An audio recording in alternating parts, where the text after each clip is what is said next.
Madam madam madam sir MLA Pandi Subramaniam வாங்க வாங்க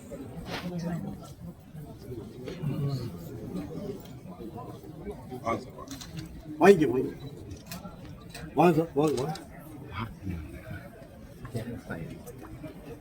ஐயா இங்கே வாங்கி அதைத் தொடர்ந்து மாற்றுத்திறனாளிகள் நலத்துறை சார்பாக செயற்கை கால்கள் பெறக்கூடிய பயனாளிகள் ரத்தினம்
சென்னை வந்து பார்க்க முடியல. கண்டிப்பா அதை வந்து கண்டிப்பாங்க எலெக்ஷன் கூட்டு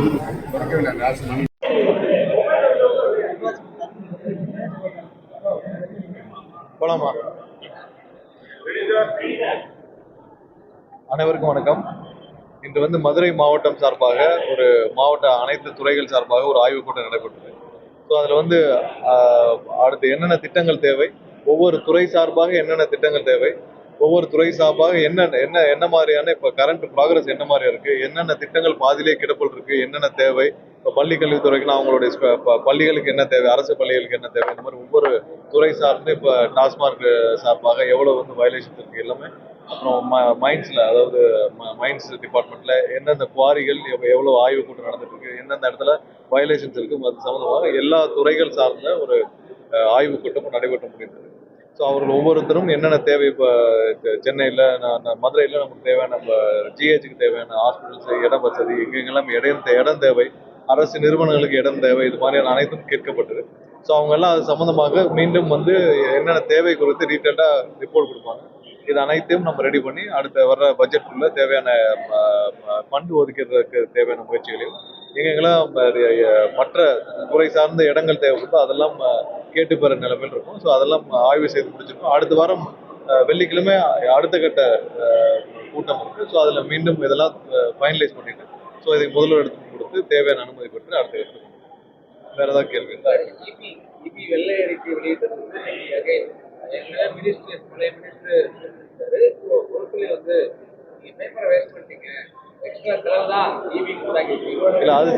அது சம்பந்தமா வந்து பொதுமக்கள் அனைவருக்கும் தெரியும் இந்த வெள்ளை அறிக்கை எவ்வளவு தூரம் ரீச் ஆயிருக்கு, இபி டிபார்ட்மெண்ட்ல என்ன இருக்கு என்ன இல்லை, இவங்க 25 வருஷமா இந்த டிபார்ட்மெண்ட் என்ன நிலைமை இருந்துச்சுன்னு நம்ம அன்னைக்கு பப்ளிஷ் பண்ண வெள்ளை அறிக்கை அனைத்து பொதுமக்களுக்கும் தெளிவாக போய் சேர்ந்துருக்கு.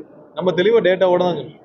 எவ்வளவு வேலைக்கு ஆள் எடுத்தாங்க சொல்லியிருக்கோம், எவ்வளவு ரெவன்யூ வந்திருக்கு சொல்லியிருக்கோம், எவ்வளவு கூடுதல் ரெவன்யூ வந்திருக்கு, இவங்க டாரிஃப் சேஞ்சுக்கு அப்புறம் எவ்வளவு கூடுதல் ரெவன்யூ வந்திருக்கு நம்ம சொல்லியிருக்கோம், எவ்வளவு கடன் வாங்கியிருக்காங்கன்னு சொல்லியிருக்கோம், எவ்வளவு இன்ஃப்ராஸ்ட்ரக்சர்ல இவங்க இன்வெஸ்ட் பண்ணியிருக்காங்க, எவ்வளவு வந்து இந்த டிஎன்இபி வந்து வளர்க்குறதுக்கு இவங்க இன்வெஸ்ட் பண்ணியிருக்காங்கன்னு நம்ம சொல்லியிருக்கோம். ஸோ அனைத்தையும் நம்ம தெளிவாக சொல்லியிருக்கோம். இவ்வளவு ரெவன்யூ வந்து இவங்க எதுவுமே பண்ணலன்னு சொல்லியிருக்கோம். ஸோ இதுல என்ன பண்ண போறோம்னு சொல்லியிருக்கோம். ஸோ நம்ம தெளிவாக சொல்லியிருக்கோம். இதுல வந்து என்ன நடந்திருக்கோ அதான் சொல்லியிருக்கோம். நம்ம ஒன்றும் இதுல ஒளிவு மறைவு இல்லை, என்ன நடந்திருக்கோ சொல்லியிருக்கோம். இல்ல நம்ம சொன்ன இல்ல எவ்வளவு கடன் இருக்கு, அந்த கடன்ல ஒவ்வொரு வருஷமும் எவ்வளவு நம்ம இது பண்றோம். நம்மளுடைய முக்கியமான ஒரு விஷயம் அதுல குறிப்பிட்டது என்னன்னா, நீங்க டேரிஃப் ரிவிஷன் ஒண்ணு பண்ணீங்க. அந்த டேரிஃப் ரிவிஷனுக்கு அப்புறம் நடந்த ஒரு மிகப்பெரிய ஒரு ரெவன்யூ வந்து மீண்டும் அதனால என்ன பிரயோஜனம் ஆச்சுன்னா, நிறுவனத்திற்கும் பிரயோஜனம் இல்லை. அதாவது டிஎன்இபி நிறுவனத்திற்கும் பிரயோஜனம் இல்லை. ஒரு 69,000 கோடி ரூபாய் புதிய ரெவன்யூ வருதுன்னா, அந்த ரெவன்யூ வந்து ஒண்ணு நிறுவனத்துக்கு பிரயோஜனமா இருக்கணும், இல்ல கற்ற பொதுமக்களுக்கு ஏதாவது ஒரு சேவையை கொடுக்கணும். ரெண்டுமே இல்லாமல் அந்த ரெவன்யூனால யாருக்குமே பிரயோஜனம் இல்லாமல் போய்விட்டதுன்ற ஒரு முக்கியமான குற்றச்சாட்டு வச்சோம். மற்ற காலங்கள்ல என்ன நடந்தது, ஒவ்வொரு காலகட்டத்திலும் என்னென்ன மாதிரி வளர்ச்சிகள் அவங்க கொடுக்கப்படும் சொல்லுவோம். ஸோ எல்லாமே நம்ம தெளிவாக தான் கொடுத்துருக்கோம். ஸோ அது எல்லாமே மக்களுக்கு போய் சேர்ந்துருக்கு. ஸோ நீங்க ஒரு பெரிய அளவில் ஒரு டேரிஃப் ரிவிஷன் பண்ணதுக்கு அப்புறமா அவ்வளவு பெரிய ரெவன்யூ ரியலைஸ் ஆயிருக்கு. அந்த ரெவன்யூனால யாருக்கு பிரயோஜனம்? பொதுமக்களுக்கு பிரயோஜனம் இருக்குல்ல, அதுக்கும் பிரயோஜனம் இல்லை. கஷ்டப்பட்டு இண்டஸ்ட்ரீஸ் எல்லாம் இன்னைக்கு இருக்க எம்எஸ்எம்இ துறை அனைவரும் கட்டுறாங்க. ஸோ அவங்களுக்கு எந்த பிரயோஜனமும் இல்லை, நிறுவனத்துக்கும் பிரயோஜனம் இல்லை. அப்ப யாருக்கு பிரயோஜனம் வச்சதோ நம்ம அங்க பெரிய குற்றச்சாட்டாக வச்சோம். ஸோ ஒவ்வொன்று தெளிவா சொல்லியிருக்கோம். அது மக்களுக்கு புரிஞ்சிருக்கு. முரசொலிக்கு புரிய வேண்டிய அவசியம் இல்லை. முரசொலிக்கு இது புரியாது கடைசி வரைக்கும். வேற ஏதாவது கேள்வி?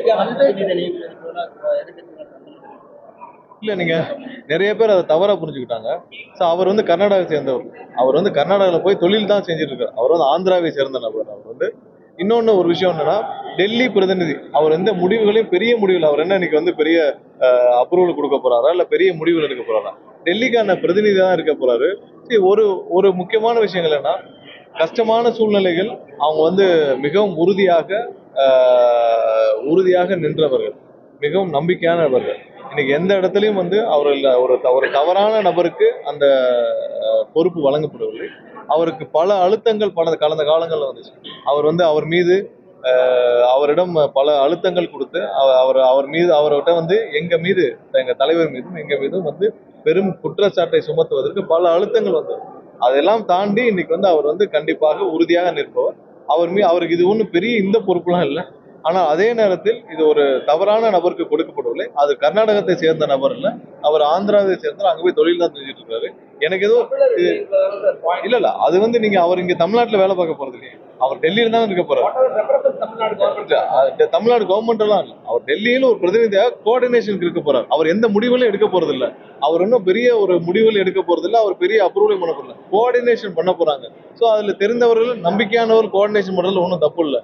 பல இதுல வந்து அங்க டெல்லியிலேயே பிறந்து வளர்ந்தவர்கள், அங்கேயே இருந்தவர்கள் பல காலங்களில் போட்டிருக்காங்க. அது ஒன்றும் பெரிய விஷயம் இல்லை. முன்னாடி இது அலங்காரமாக இருந்துச்சு. யாருக்காவது எம்எல்ஏல ஜெயிக்கலையா, அவங்களுக்கு கொடுத்துருப்பாங்க அந்த போஸ்டிங், அலங்காரமாக இருந்தது. இன்னைக்கு யார் அதுல நம்பிக்கையா இருப்பாரோ அவங்க வந்து வேற எதுவும் மிஸ்யூஸ் பண்ணிடக்கூடாது அந்த பொறுப்புகளை. அவர் இப்ப கொடுக்கப்பட்டவர் வந்து உண்மையிலேயே நம்பிக்கையானவர், பல அழுத்தங்களையும் தாண்டி எங்களுடைய தலைவரோட நிற்பவர். அதனால ஒன்றும் தப்பு இல்லை. அவரோட நம்பிக்கையானவர். அவருக்கு வந்து பணம் ஒரு பெரிய விஷயம் கிடையாது, இல்லை இந்த பொறுப்பு தான் பெரிய விஷயம் கிடையாது. நம்பிக்கையான நபர். அவர் வந்து கர்நாடகத்தை சேர்ந்தவர் இல்லை. இது வந்து சும்மா அரசியலுக்காக சொல்றாங்க. நம்பிக்கையான நபர், அதுல ஒன்றும் தப்பு இல்லை. அவர் பெரிய முடிவுகளையும் எடுக்க போறது இல்லை. இது பெருசா பூதகரமாக்குறதுக்கு ஒன்றும் இல்லை. ஏன்னா ஒரு பிரதிநிதியாக இருந்து ஒரு அரசுக்கு ஒரு சின்ன சின்ன கோஆர்டினேஷன்ஸ் பண்ண போறாரு. இது முன்னாடி என்ன பண்ணாங்கன்னா ஒரு சின்ன பொறுப்பாக தான் இருந்தது. அது ஒரு 15 ஆண்டுகளாக அது ஒரு பெரிய லெவல் பொறுப்பாக ப்ரொஜெக்ட் பண்ணப்படுது. ஏன்னா யாருக்கெல்லாம் வந்து பொறுப்புகள் கொடுக்க முடியலையோ அவங்களுக்குலாம் வந்து ஒரு டெம்பரரியா கொடுத்து இவங்க வச்சிருந்தாங்க. முன்னாடி திமுகவும் அதிமுக வந்து யாராவது ஒருத்தருக்கு வந்து சும்மா கொடுத்துட்டு, இப்ப முன்னாடி திரு தலவாய் சுந்தரத்துக்கு கொடுத்துருந்தாங்க, அந்த மாதிரி கொடுத்துருந்தாங்க. ஸோ அவங்களுக்கு கொடுத்து அவங்க ஒரு வண்டியெல்லாம் கொடுத்து வச்சிருந்தாங்க. இவருக்கு அதெல்லாம் தேவையில்லை, எல்லாமே அவருக்கு இருக்கு. சும்மா ஒரு சின்ன பொறுப்பு தான். நம்பிக்கையான நபர் தேவை. அதுல ஒன்றும் அங்க ஏற்கனவே தெரிஞ்சு அங்க இருக்க டிபார்ட்மெண்ட்டை தெரிஞ்சவங்க, கோஆர்டினேஷன் தான். இது இவ்வளவு பெருசா பேச வேண்டிய அளவுக்கு ஒரு பெரிய விஷயமே இல்லை. அப்படிலாம் கிடையாது. யாருக்கு அப்படி, அதாவது யாருக்கு என்ன மாதிரியாக ஆலோசகர் இருக்கானோ கண்டிப்பா எல்லா அரசுகளும் அவங்களுக்கான ஆலோசகர்களை வைத்திருக்காங்க. அதெல்லாம் அவங்க யார் வந்து நம்பிக்கையாக இந்த அரசை கொண்டு வருவதற்காக உறுதியாக, இப்ப ஒண்ணும் இல்லை, இந்த அரசை கொண்டு வருவதற்கு கொள்கை முடிவுகள், இந்த கொள்கை தலைவர்கள், இந்த அரசுடைய கட்சியோடைய கொள்கை தலைவர் அனைத்தையும் முடிவு செய்தவர்கள் ஆலோசகர்கள். எந்த தப்பும் கிடையாது. யாரெல்லாம் எந்த பொறுப்புக்கு பொருத்தமா இருப்பாங்களோ அவங்களதான் இப்போ நியமிச்சிருக்காங்க. யாரும் பொருத்தமில்லாதவர்கள் யாரும் நியமிக்கப்பட்டவர்கள்.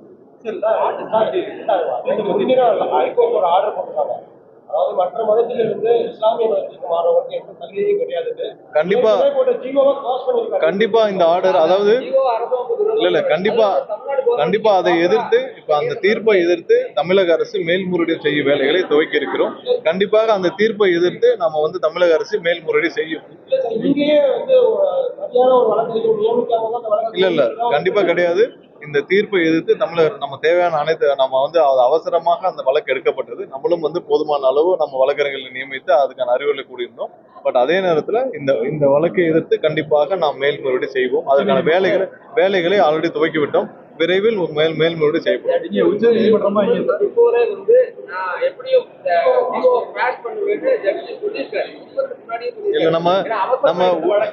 நம்ம உயர்நீதிமன்றத்துல ஜட்ஜி குறிப்பிட்டதை நான் பொதுவெளியில குறிப்பிட வேண்டாம்னு பாக்குறேன்.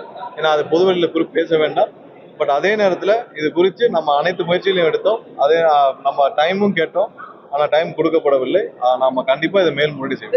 கவர்மெண்ட் ஒரு ஸ்டாண்ட் எடுக்கலாம்ல, நீதிமன்றம் கவர்மெண்ட் மேல்முறையீடு போனோம்னா சிஎம் அறிவிக்கலாம். இல்ல அதுதான் சொல்லியிருக்கேன். நம்ம அதுக்கான வேலைகள் நடந்துட்டு இருக்கு. நம்ம மேல்முறை செய்ய போறோம். பாலிசியாக நம்ம அதுக்கு அக்ரி பண்ணல, நம்ம மேல்முறை கண்டிப்பாக செய்ய போறோம். அதை மாற்றுக்கிறோம். அது அன்னைக்கு அது அந்த அந்த அந்த அன்றே வந்து அதற்கான முயற்சிகள் அதுக்கான வேலைகள் துவங்கப்பட்டு விட்டுச்சு. ஸோ அதுக்கான வேலைகளும் அன்றே துவங்கப்பட்டு விட்டுச்சு. கண்டிப்பா நம்ம மேல்முறை இன்னும் ஒரு சில நாட்களில் நம்ம ஃபைல் பண்ணிடுவோம்.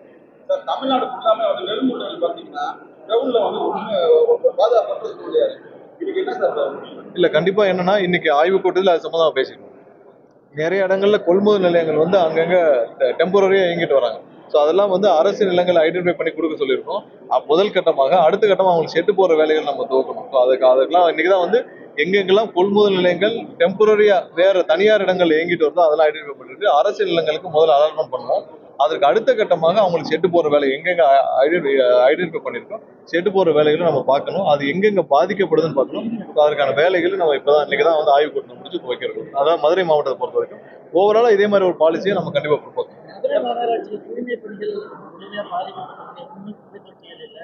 இல்ல மதுரை மாநகராட்சியில இப்பதான் அந்த ஆய்வுலயே நம்ம ஒரு சில விஷயங்களை கண்டுபிடிச்சோம்.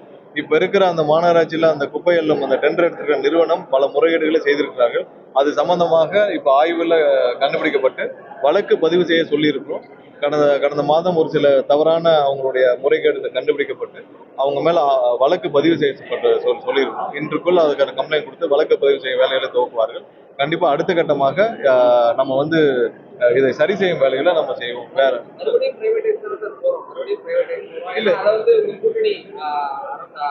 இல்ல ஏற்கனவே நிறுவனம், அதாவது நம்ம சாலிட் வேஸ்ட் மேனேஜ்மெண்ட் நம்ம தனியார் தான் கொடுத்தாங்க. நம்ம வந்து அவங்க வேஸ்ட் மேனேஜ்மெண்ட்டுக்கு நிறைய இடத்துல தனியார் தான் கொடுத்தாங்க. ஸோ அது அதே மாதிரியான வேஸ்ட் பண்ணுவோம். ஏற்கனவே இருக்கிற எக்ஸிஸ்டிங் வந்து நம்மளுடைய பணியாளர்களை எந்த டிஸ்டர்பன்ஸும் பண்ண போறது இல்லை. வேஸ்ட் மேனேஜ்மெண்ட் நம்ம அவங்களுக்கு தான் கொடுக்க போறோம். அது வந்து தனியார்ட்ட எப்படி இருக்கோ அதே மாதிரி பாலிசி பண்ண போறோம். பட் இப்போ இருக்கிற நிறுவனம் செய்த தவறுகளுக்கு நம்ம ஆல்ரெடி கண்டுபிடிச்சிருக்கோம். அதுக்கான வழக்குகள் பதிவு செய்யணும்.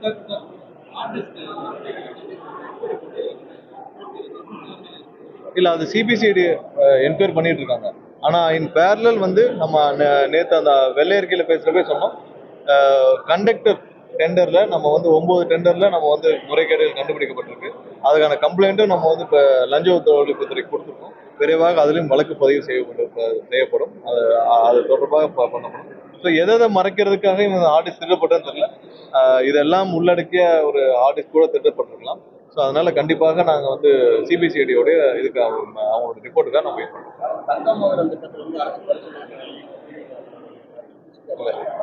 கண்டிப்பாக அந்த திட்டத்துல என்ன அறிவிக்கப்பட்டதோ அது கண்டிப்பாக தொடரும். இந்த மாற்றம். சாலைகள் மிகவும் மோசமா இருக்கு. மதுரை முழுவதும் சிட்டி ஃபுல்லாமே நீங்களே டிராவல் பண்ணிட்டு வரீங்க. இல்ல இப்பதான் அதுக்கான ஆய்வுகள் செய்யப்பட்டு சொல்லியிருக்கு. எங்கெங்கெல்லாம் சாலை மோசமா இருக்கு, டிரைனேஜ் தேவை, இதெல்லாம் ஆய்வு செய்ய சொல்லியிருக்கு. அடுத்த வாரம் கூட்டத்துக்குள்ள அதை சப்மிட் பண்ணுவாங்க. அதை பட்ஜெட்டுக்கு எடுத்துட்டு போய் நம்ம கண்டிப்பா ஒப்புக்கணும். Master plan Madurai. அப்புறம் அடுத்ததா வந்து இப்ப நீங்க இந்த காலையில சொல்லியிருந்தாங்க அந்த ஐடி கார்டு விஷயமா, ஸ்கூல்ல ஐடி கார்டு விஷயமா.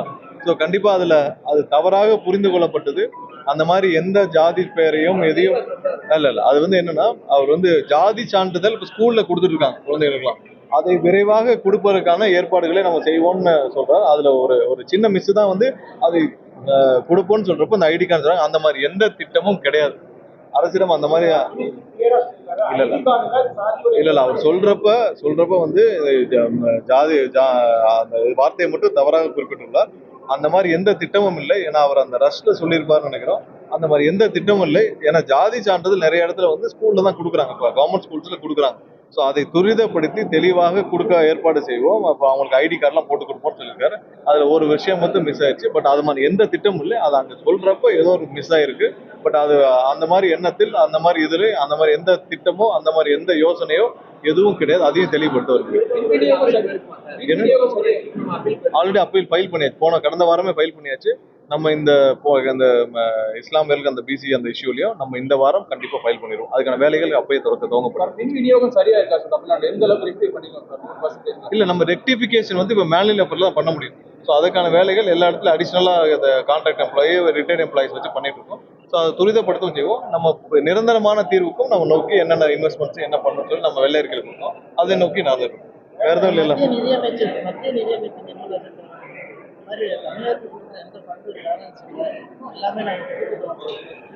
இல்ல இல்ல எங்கெங்கெல்லாம் வந்து கொடுக்கப்பட்டு சொல்லுங்க, மற்ற நிறைய துறைகளுக்கு கொடுக்காமல் இருக்கிறாங்க. ஸோ அந்தந்த துறை சார்ந்த வந்து இப்ப இன்னைக்கு கூட ஆய்வுக் கூட்டத்துல மத்திய அரசுல இருந்து வர்றதுல வந்து ஒன்றிய அரசுல இருந்து வர்றதுல ஒரு சில டிலே இருக்குன்னு சொல்லியிருக்காங்க. ஸோ ஒவ்வொரு துறைக்கும் அது வேறுபடுது. ஜிஎஸ்டியில நம்ம வருமானத்துல வர்றதை உடனடியாக கொடுக்க வேண்டும். அது கடந்த முறை நம்மளுடைய முதலமைச்சர் சென்று வலியுறுத்திய பிறகு உடனடியாக கொடுக்கப்பட்டது. அதே மாதிரி தொடர வேண்டும் நினைக்கிறேன்.